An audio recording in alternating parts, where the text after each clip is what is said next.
Friday practice for the British Grand Prix is now wrapped up, and it was a tale of two halves. The first half, Forza Ferrari. Second half, McLaren. I was going to say McLaren. Well, I was going to say McLaren Mercedes. It is McLaren Mercedes because Mercedes do give McLaren their engines, but Ferrari obviously upgraded at the Austrian Grand Prix. I think you couldn't really confirm or deny whether they actually got a massive benefit from that because if you look at the race, McLarens were well clear of them. Max Verstappen got wiped out. So did Antonelli, and the only guy that we really had a comparison against was Russell, who, for some whatever reason, was closer to the midfield than the Ferraris and the McLarens after winning Canada. So I think this weekend will be the true pace setter for the Ferrari, and you know what? It was a good starting practice one. Hamilton first, Charles Leclerc fourth, and you've got 2/10 covering the top four. The McLaren's in the middle. Russell was fifth, Hadjar was sixth, Albon was seventh, Lawson was eighth, Antonelli ninth, Verstappen 10th. So again, Red Bull just sinking at this stage, man.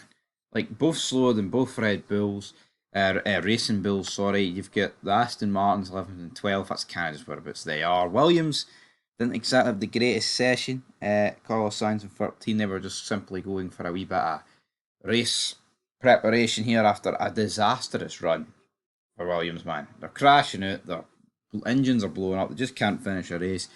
Paul Aron, the Estonian, in 17th, and Gabriel Bortoleto was in 20th. So, yeah, but Williams doing a wee bit better as we move in to practice 2.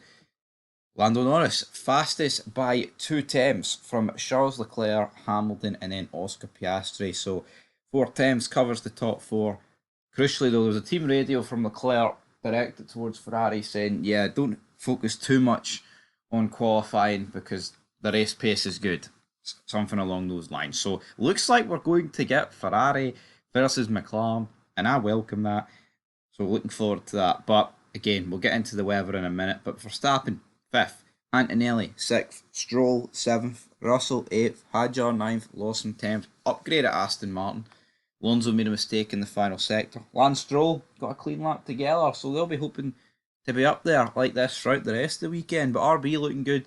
Verstappen a bit closer than earlier in the weekend, but again, he wants to be up at first, second, man. He doesn't want to be down in fifth, kind of in no man's land. As for Mercedes, what are they doing? I don't understand it with Mercedes. Williams 11th and P16, Alonso 12th, Bortoleto 13th, Ocon 14th, Shinoda down in 15th. Not much really to report on. And Alpine down in 18th and 20th. Ted was speaking during the coverage and said something like, the Alpines have got it together this weekend. They've managed to get off the back of the grid. And Davy Croft was like, Ted, sorry, they're 18th and 20th, right?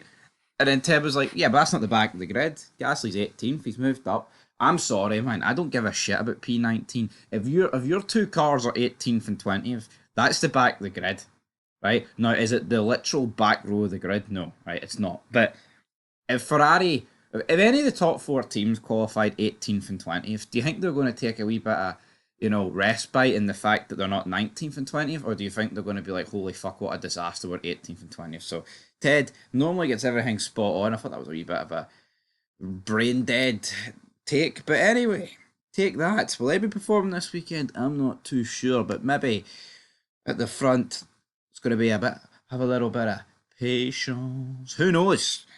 Ferrari look good this weekend. McLaren, Oscar Piastri versus Norris, championship battle on the line. Ferrari essentially got nothing to lose. I've criticised them the last couple of weekends, man, because they could have rolled the dice. They could have risked things, man, a lot more, especially in Canada for me. Like 16 laps to go and you pit Leclerc from the lead. Why not just wait till he gets overtaken? He finished what? He finished 5th anyway, but that was due to Norris hitting the back of Piastri when he could. I think he would have finished at least 3rd if he stayed out. So we'll see what Ferrari have in store this weekend. But anyway, leave your thoughts down below. There's your weather coverage. So good chance of rain tomorrow and on Sunday, which of course will spice it up. I mean, if it rains, I think that brings Mercedes and Max back into play. Mercedes better in cooler conditions. Max also great in the wet conditions. McLaren, well, you know, the wet weather, it's a neutraliser, but they've still got the fastest car, so we'll have to wait and see. But until then, peace.